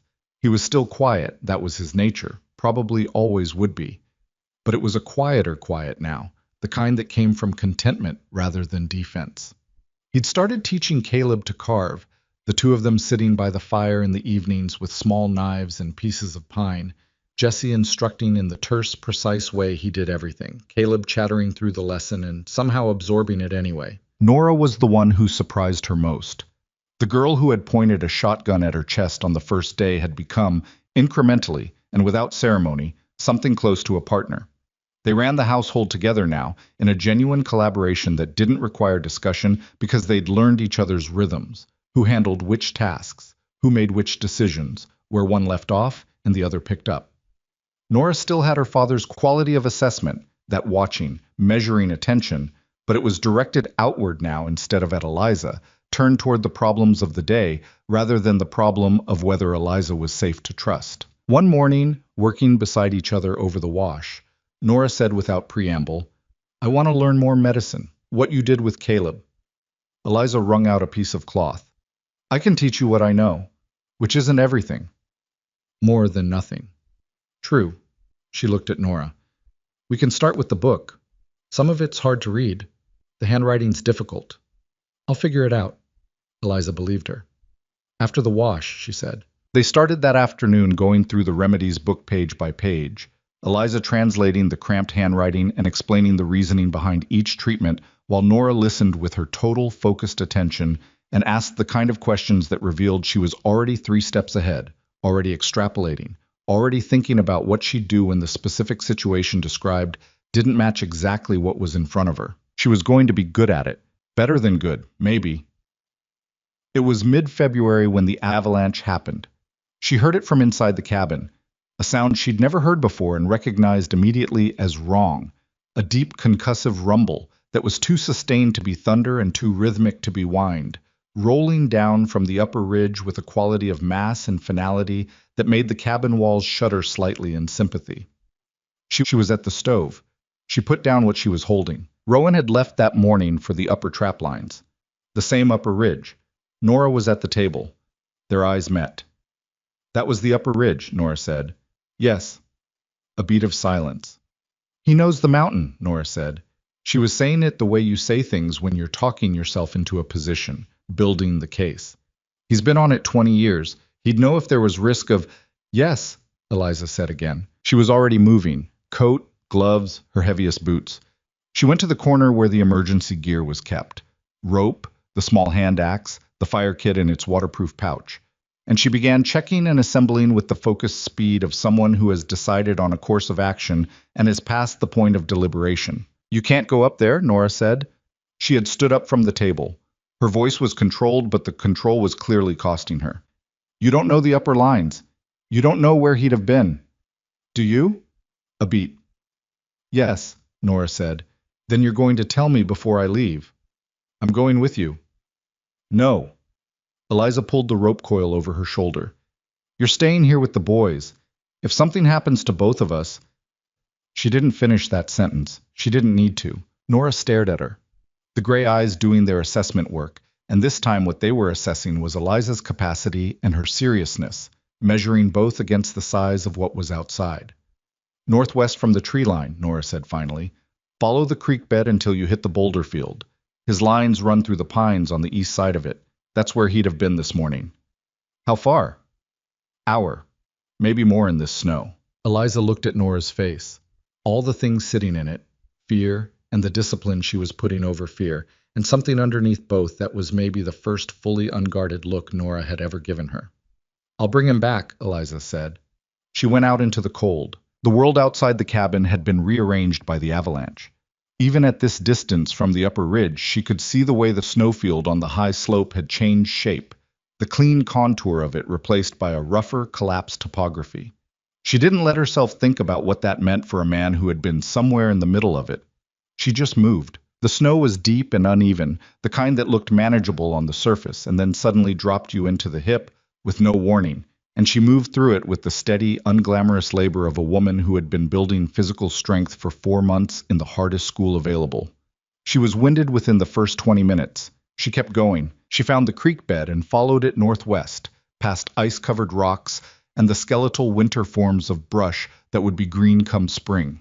The temperature was dropping as the afternoon light changed. She could feel it in her face, in the exposed skin around her eyes, a sharpening that meant she had a limited window before the cold became its own problem on top of everything else. She reached the boulder field and turned east into the pines. She found him 40 minutes later. I was partly visible. One arm and part of his shoulder above the surface, the rest of him pinned beneath a shattered pine that had come down from the slope above with enough force to drive it 2 feet into the packed snow and whatever was underneath. He was conscious, barely. His face was the color of old ash, and there was blood in the snow around him in a quantity that tightened her whole chest into something small and cold. Rowan. She was already down on her knees beside him, her hands moving over what she could reach, assessing. "Where are you hurt? Tell me what you feel." His eyes found her face. For a moment they were unfocused, looking at her from a great distance. Then they sharpened. "Eliza." His voice was a wreck. "What the—" He coughed, and the cough clearly cost him. "You shouldn't be up here." "I know. Where does it hurt?" My leg, something in my leg." His jaw tightened. "The tree's got my side." She looked at the tree. A mature pine, the trunk thick as her waist, lying at an angle that told her it had hit him on the way down and dragged him partially under as it settled. The weight of it was not what was going to kill him. He'd managed to keep his upper body clear enough to breathe. But he couldn't move, and the temperature was going to kill him if she didn't change the situation in the next hour. "I'm going to get you out," she said. "You can't move that tree." "I'm not going to move the tree." She was already untying the rope from her shoulder, already looking at the available geometry. The standing pines around her, the angles, the leverage points. She'd watched Rowan work with ropes often enough to understand the principles. "I'm going to make the tree move itself." She worked fast, which meant she worked imprecisely, which meant she had to redo 2 of the anchor points when they didn't hold the way she'd planned, cursing under her breath each time, with a specificity that she was dimly aware would have surprised the girl she'd been in Caldwell Crossing. She got the rope looped around the downed trunk, ran it to a standing pine at the angle that would lever the trunk rather than drag it, tested the tension. "This is going to hurt," she said. "Most things do," Rowan said. She pulled. It was the kind of physical effort that she would not be able to fully account for afterward, her body producing something beyond its apparent capacity through the specific mechanism of having no alternative. The rope went taut, the standing pine groaned, and the downed trunk shifted. Not much. Not enough on the first pull. She repositioned, changed her angle slightly, and pulled again, and this time the trunk rose 3 inches at the point where it crossed Rowan's body, and he made a sound she would carry for a long time, short and controlled, the sound of pain that's being allowed the minimum of expression and no more. "Move," she said through her teeth. "Move yourself. I can't hold this." He moved. She felt the resistance in the rope change as his weight came out from under the trunk, and she held it through burning arms and legs that were shaking with the effort, until he said, "Clear." And she released, and the trunk dropped back into the snow with a sound like a muffled shot. She went to him. He was on his back in the snow, breathing hard, his face gray and sweating despite the cold. She did a fast check. The leg was bad. She could see the wrong angle of it even through the heavy trouser fabric. Ribs, probably, on the left side. The bleeding was from a gash on his forearm that had soaked through his sleeve. She dealt with the bleeding first, tied her scarf tight above it. Then she built a small fire. It took 3 attempts with hands that were shaking from exertion. Not for warmth. There wasn't time for warmth, but for light. And because having a fire meant she'd made a decision, and the decision was, "We are not dying here." "You came up alone," Rowan said. He was watching her work on the fire. "You'd already established that." "Into avalanche terrain." "Yes, Rowan." "That was—" He stopped. "Necessary," she said. "It was necessary." She looked at him. "Can you stand on the good leg if I support your weight?" "Probably." "That's what we've got to work with then." Getting him back to the cabin took everything she had. He was not a small man under the best circumstances, and this was nowhere near the best circumstances, and the snow that had been merely difficult on the way out was treacherous on the way back with his weight against her. She took it in sections, from one landmark to the next, not allowing herself to think about the total distance, or the fading light, or the temperature. Just this tree to that rock. Just that rock to the creek bend. Just the creek bend to the tree line below the cabin. I was silent for most of it, which was its own kind of concern. She'd have preferred him talking, arguing, telling her she was doing it wrong. The silence meant he was conserving everything he had just for the moving. She kept her arm around his torso, her shoulder under his arm, and she did not stop. The light was almost gone when the cabin came into view. She saw the door open before they reached the porch. Nora had been watching. The girl came down the steps and got herself under Rowan's other arm without a word, and the three of them got up the steps and through the door, and the warmth of the cabin hit them both like something physical. They got him onto the rope bed. He hadn't been in it since she arrived. He'd always taken the floor pallet by the door, and the wrongness of him lying in it now, injured and gray-faced, hit her with a wave of something she didn't examine too closely. She just started working. Jesse had water heating already. She hadn't asked him to. He'd just done it, read the situation from Nora's face or from some other signal she hadn't seen, and done what was needed. She looked at him across the cabin for 1 second, and he looked back, and then they both went back to what they were doing. She cleaned the arm wound and stitched it. Rowan held still through all of it with a quality of iron self-discipline that she found simultaneously admirable and concerning, and wrapped the ribs as tightly as she dared, and looked at the leg and made the determination that the bone wasn't broken through, just badly torqued, and splinted it with the firm efficiency of someone who has given herself no room for squeamishness. When she was done, the cabin was quiet except for the fire. Rowan was propped on the pillows, his arm bandaged, his face slowly returning to something closer to its natural color. Caleb had inserted himself onto the edge of the bed, pressed against his father's good side, small and warm and present, in the way that small children are present, which requires nothing and offers everything. Rowan looked at Eliza across the cabin. She was at the wash basin cleaning her hands, her back aching from the hours of effort, her shoulders a kind of tired that went past muscle into something cellular. "Why?" he said. She looked over her shoulder at him. "Why what?" "Why'd you come up there, alone? You could have waited. I might have gotten free on my own." She turned back to the basin, wrung out the cloth, thought about the question, and gave it the honest answer it deserved. "You wouldn't have," she said. "Not before the temperature finished you." She dried her hands. "And because—" She paused. "Because this is my home now. You and these children, whatever it started as." She said it to the basin, not to him. It was easier that way. "You don't leave your people in the mountain." Silence from the bed. Long enough that she thought he wasn't going to respond, which was all right. She'd said it because it was true, not because she needed him to answer it. Then he said quietly, "No, you don't." Just that.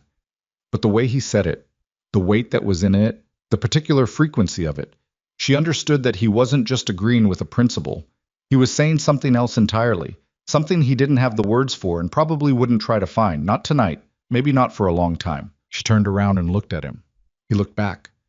The fire lit the room in amber, and the wind outside was doing what it always did, and the children were settling into their evening, Caleb murmuring something against his father's side, and Jesse quietly moving through the cabin, putting things in order. And for a moment, everything was simply what it was. Not perfect, not resolved, not without its weight and its difficulty. But hers. Fully and completely hers. She had come up this mountain as a debt. She had come as $40 and an old mule in the absence of any better option. And somewhere between the first night on a cold pallet and this moment standing in the amber firelight with aching shoulders and a man watching her from the bed she'd just hauled him back to, somewhere in that cold and difficult space, she had become someone she hadn't known she was capable of being. Not a different person, the same person, just, finally, given room enough to be all of herself. She went to the stove and started supper. Behind her, the cabin breathed its familiar breath, and the mountain held them all inside it, and the winter still had weeks left in it, and none of that frightened her any more the way it once had. She was still here. That was the whole of it, and it was enough. Rowan healed the way he did everything, stubbornly, impatiently, and with a complete disregard for the timeline Eliza set for him. She told him 3 weeks off the leg. He was testing weight on it at 10 days, holding onto the doorframe and doing it when he thought she wasn't looking, which she always was. She didn't confront him directly. She'd learned that direct confrontation with Rowan Creed on matters of his own body produced nothing except a wall. So she simply made sure the things he would need to do outside were already done before he got the chance, which frustrated him considerably more effectively than an argument would have. "The east fence line needs checking," he said one morning, standing at the window and looking out with the cooped-up expression of a man who has been inside for 11 days and is approaching the outer limit of his tolerance for it. "Jesse checked it yesterday," Eliza said, without looking up from the bread she was kneading. A pause. "The snare lines on the lower ridge. Done this morning." Another pause. "Eliza." "Rowan." He turned from the window. She could feel him looking at the back of her head with an expression she didn't need to see to know precisely. "I'm not an invalid," he said. "I know that." She turned the bread. "You're a man with a badly torqued leg and 2 cracked ribs who has been off his lines for less than 2 weeks and thinks that's long enough because staying still makes him miserable, which I understand. But you going back out early and damaging that leg properly would mean 6 weeks instead of 2, so." She looked up at him. "Sit down." He looked at her for a long moment, the gray eyes doing their usual unreadable work. Then he sat down. She went back to the bread. Behind her, she heard him pick up the length of harness he'd been repairing from the inside, the small sounds of his hands finding work, and something in the room settled back into its equilibrium. It had become a different kind of quiet between them since the avalanche. Not the functional quiet of 2 people managing logistics, and not the careful quiet of the early months when they were both measuring their words against the possibility of saying something wrong. This was the quiet of people who have been through something together and come out the other side of it, knowing each other better than most people manage after years. There was an ease in it that she hadn't anticipated and didn't entirely know what to do with. He told her things now. Not everything. Rowan was never going to be a man who opened himself all the way to anyone, and she'd stopped wanting that, having recognized it as both impossible and unnecessary. But things. He told her about coming to this mountain 22 years ago with nothing except a winter's supply of food and a determination to build something real. He told her about the first winter alone, which had nearly broken him, and about the second winter, which hadn't, and about what the difference was. Not skill, not preparation, but simply the decision made somewhere in the dark of February that this mountain was his and he was staying. He told her about Helena, not the death, that he'd told her already, in pieces, during Caleb's illness, but the living. How they'd met at a trading post when he was 28, and she was 19, and she'd argued with him about the price of salt, with such confident authority that he'd been so surprised he'd agreed to the price before he'd known what happened. How she'd come up to the mountain with him the following spring and looked around at what he'd built and said, without a trace of irony, that it would do. How she'd made the cabin into a home by the sheer force of her commitment to it, by treating every hard day as a solvable problem rather than an indictment. Eliza listened to all of it without filling the pauses. She understood, without him saying so, that he was giving her something by telling it. Not a comparison, not a template, but a context. A way of understanding what the mountain had asked of him and what it had taken. "She would have argued with you too," he said one evening, after a long story about Helena's approach to winter food stores that had involved a detailed disagreement conducted over 3 days. About the leg. Eliza considered that. Did she win? Usually. A pause. Not always. Did you listen more when she didn't push? He was quiet for a moment. Probably. Then I learned something useful, she said. He almost smiled. She saw it. The very beginning of it. The shift at the corner of his mouth before it was pulled back under. And she went back to her work and let it be. March arrived like a negotiation. One cold day followed by one marginally less cold day, the mountain not conceding spring so much as beginning to consider it. The snow was still deep, but the quality of light had changed. Longer now, and with an actual warmth in the afternoon hours that the January light had never had. Icicles formed on the south edge of the porch roof and dripped steadily on clear days.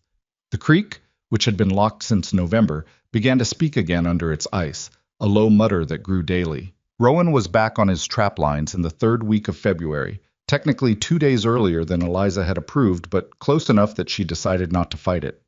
The leg held. The ribs gave him trouble on the steep sections. She could tell from how he moved when he came in, the way he favored his left arm slightly. But he never mentioned it, and she only monitored it rather than commented, respecting the boundary between what was her domain and what was his. Caleb was entirely himself again by the beginning of March, running through the cabin with the fully restored energy of a 7-year-old who has been ill and recovered and is now making up for lost time at a rate that was occasionally exhausting for everyone else in the building. He had developed a new habit of sitting with Eliza in the evenings and asking her questions, not about medicine or practical things, but about the wider world, the world below the mountain that he'd seen only as an infant, that existed for him mostly as a collection of second-hand descriptions. "What's the settlement like?" he asked one evening while she was darning a sock and he was supposed to be going to sleep. "Like most settlements," she said. "Smaller than you'd hope and louder than you'd expect." "Are there lots of people?" "Enough. Maybe 200, give or take." He considered that. "Are they nice?" She thought about it honestly. "Some of them." "Are there children?" "Plenty of children." I was quiet for a moment, absorbing this. "Will we go sometime? Pa said maybe in spring we'd go for trade." "That's your father's decision. Would you come?" She looked at him. His face was open and entirely certain of her, the way faces are when they haven't yet learned that certainty about people is something you earn rather than assume. It occurred to her that at some point over these months, without ceremony or announcement, she had become the fixed point of his world, the person you asked questions to, the person you wanted alongside. "If I'm invited," she said. He looked at her like the possibility of her not being invited was so remote it hadn't occurred to him to consider it. "You'll be invited," he said, with the absolute confidence of 7. She went back to the darning and didn't say anything more, but something settled in her chest as she worked, warm and complicated. The conversation about the settlement happened between her and Rowan in early April, when the snow had dropped enough that the idea of the journey was at least theoretical. He brought it up himself, which surprised her. He'd been checking his gear one evening, inventorying what needed resupply, and he looked up from the list he'd been making in his slow, deliberate handwriting and said, "I'll need to go down in a few weeks, trade the winter furs, stock back up on what we've run through." "All right," she said. "I thought—" He stopped, looked back at the list. "The children haven't been down since last fall. Might be good for them." "It would be good for them," she agreed. Another pause. She waited. "You'd come," he said. Not quite a question, not quite a statement, somewhere between them. "If that's what you want," she said carefully. He looked up at her then, directly, with the gray eyes that she could read much better now than she'd been able to in November. What she saw in them was something she recognized because she'd felt a version of it herself, the particular discomfort of wanting something that you don't have established language for yet. "It's what I want," he said, simple and plain. He looked back at his list. She kept her face neutral and felt something turn over quietly in her chest. They went down to Caldwell Crossing on a Thursday in mid-April, all 5 of them. Eliza rode her own horse, the same steady mare from the first ride up, who had become, over winter, an animal she had real affection for, wearing the heavy fur coat she'd been given the materials for after Rowan brought in a particularly good trapping season and told her without preamble to make herself something warmer.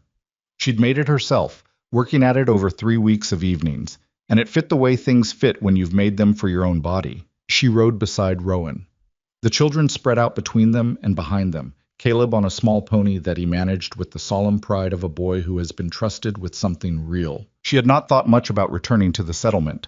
She'd been focused on the mountain, on the daily and the immediate, and Caldwell Crossing had existed at the edge of her awareness, like a place from a previous version of her life. Now, as they came down out of the timber and the valley opened up below them, she felt the strangeness of it. Not the emotional devastation she might have expected, not grief exactly, but a clean and clarifying sense of distance. The settlement looked smaller than it had. Or maybe she was just larger. She heard it before she fully registered what she was hearing.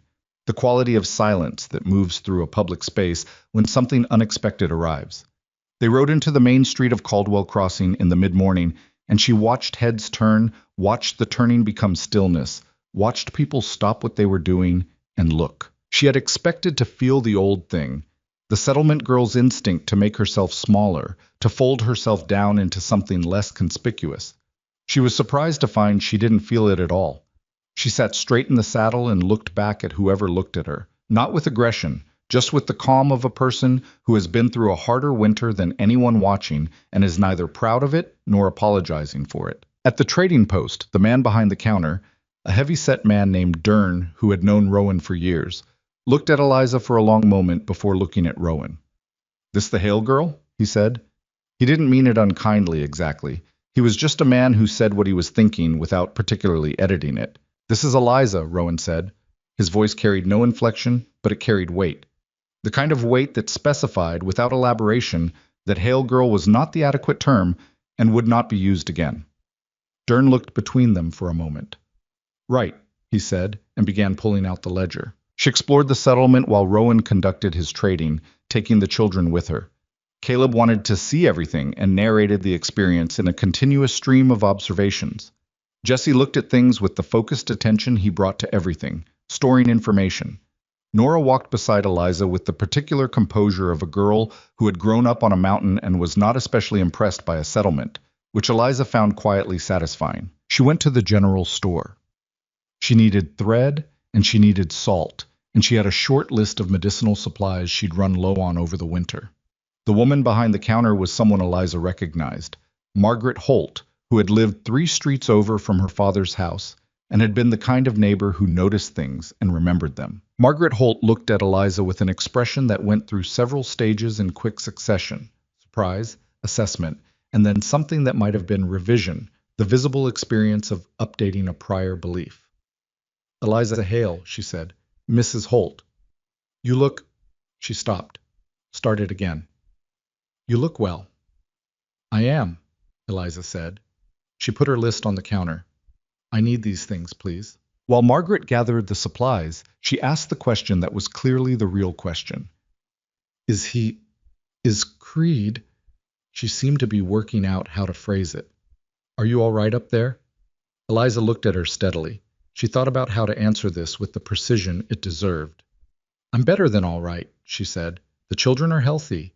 The stores came through the winter. We're building out the east side of the cabin this spring." She met Margaret's eyes.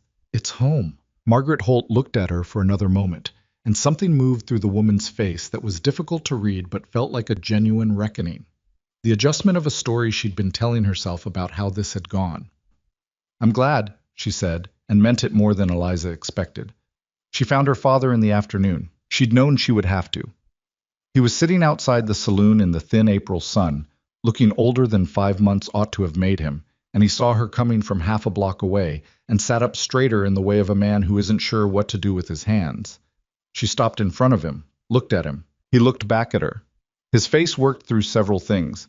Guilt was in there. So was something more complicated. The beginning of an explanation he'd been rehearsing, probably, and the recognition that it wouldn't hold up. "Eliza," he said. "Papa." A long silence. A dog went past on the other side of the street. Someone was hammering somewhere. "Are you—" he started. "I'm all right," she said. "I'm going to be all right." She wasn't going to tell him it was fine. It wasn't fine. What he'd done was not a thing that could be made fine by outcome, because the outcome could have gone very differently, and the decision had been the same either way. She understood, in the specific way you understand things after you've had time and distance, that her father was a man who had been failing at his life for a long time and had made a desperate choice the way desperate men do, without fully reckoning with what it would cost someone else. He wasn't monstrous. He was small and sorry, and those were their own kind of difficult. "I'm not coming back," she said. "You should know that. I'm not coming back to this house." He nodded. He looked at his hands. "Ada and Molly," she said. "I'm going to write to them. I want them to come up to the mountain in summer, if Rowan agrees, which I think he will." She paused. "You'll let them come?" It wasn't a question.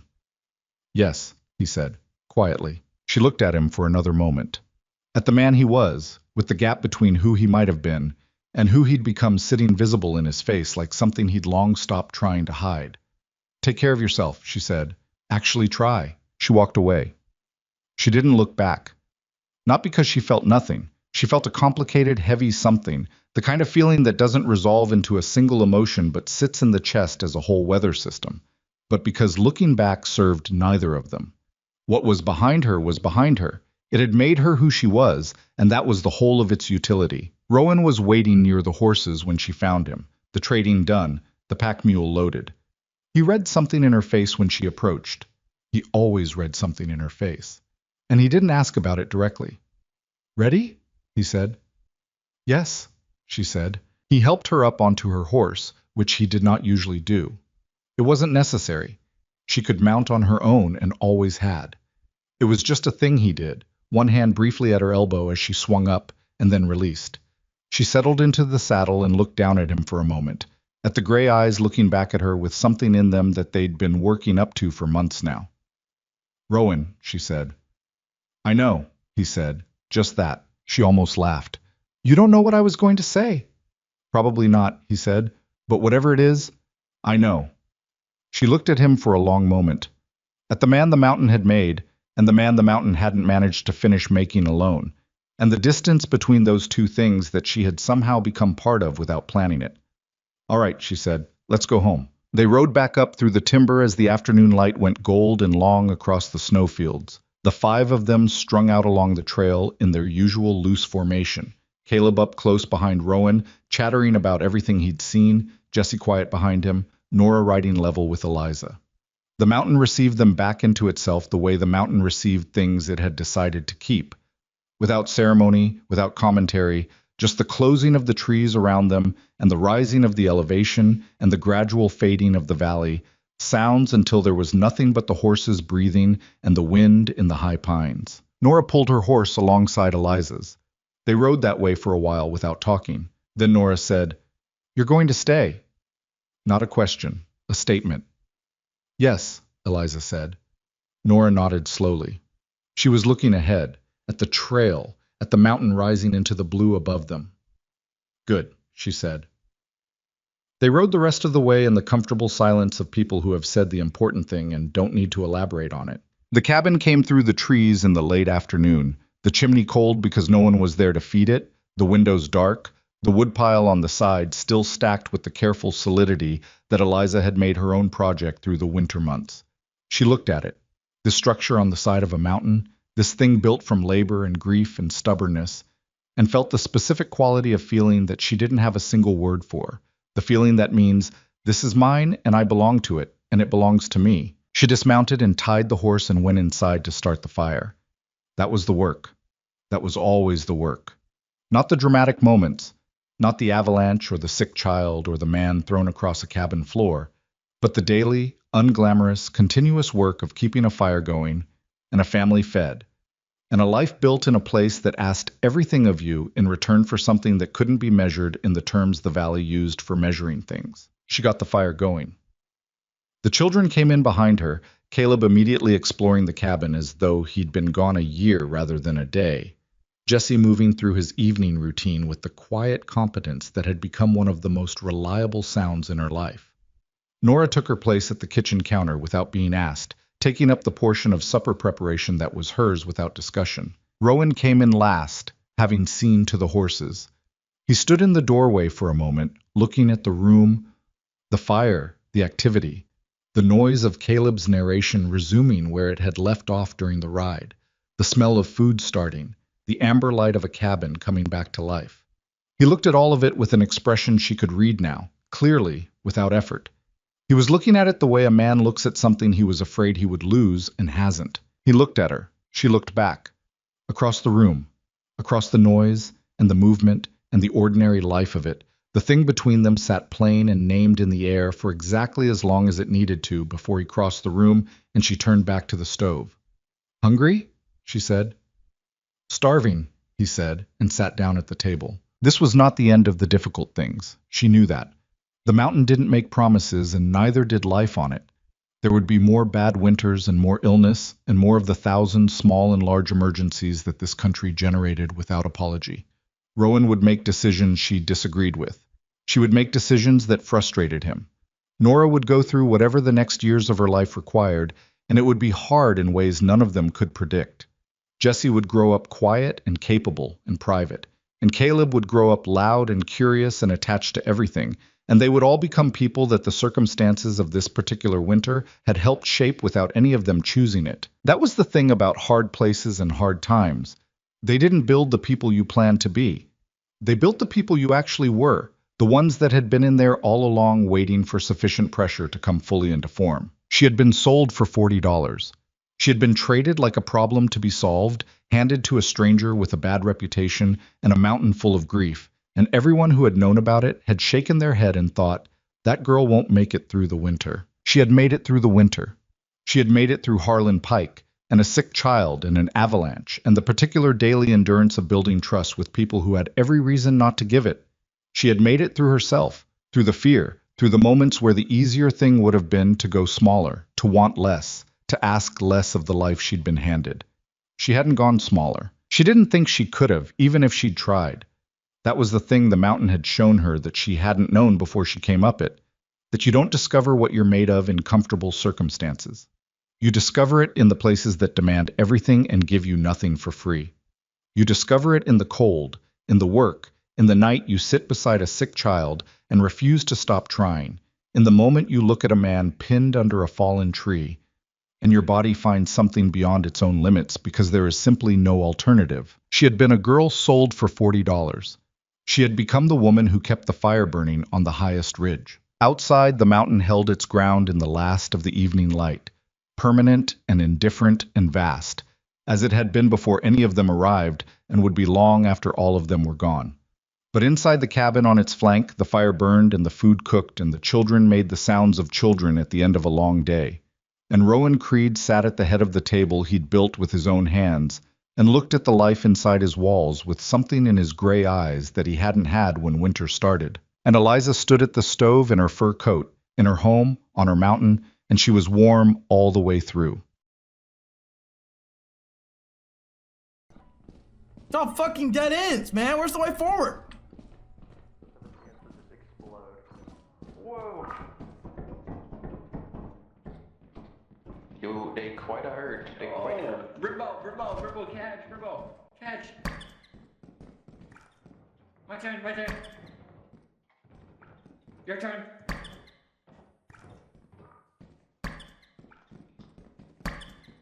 One of us will die. You won't die, but it'll hurt. Oh. I'm scared.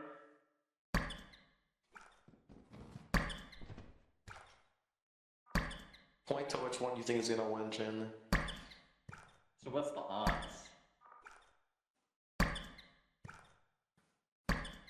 How the fuck has it not gone up yet? Oh my god, Chandler, run.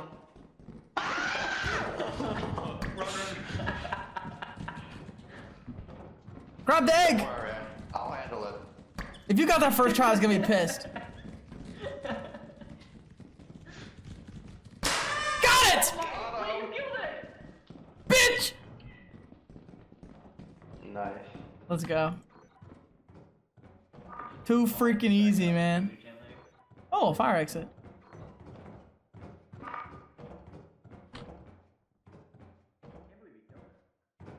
I can. I can believe he killed it.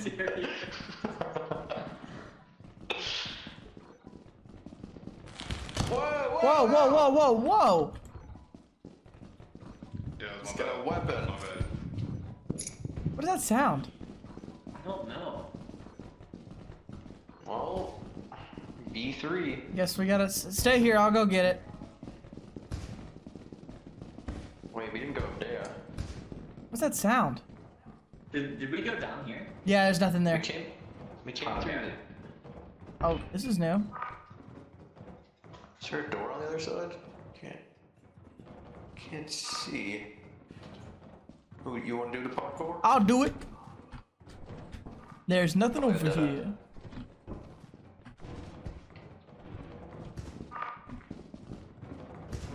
What is that sound? Oh, it's a fire exit down here. Huh. Well, Are we waiting for him to open the door? Well, I feel like we did it. Well, I feel like we got everything there is to get.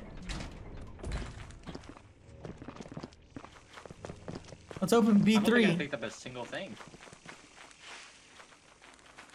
We can open B3 and see if it does anything for Ben.